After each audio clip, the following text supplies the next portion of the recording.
থাই এয়ারলাইন্সের বিশাল লাইন। আর আজকে বিশেষ করে পুরো ফ্লাইট কিন্তু পরিপূর্ণ। 10টার ফ্লাইট সকাল 5টা থেকেই চেক ইন শুরু করে দিছে।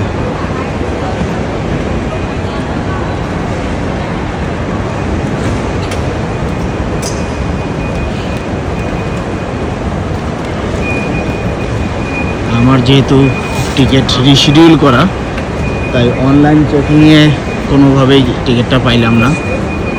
এখন ফিজিক্যালি এখান থেকে দিতে হবে।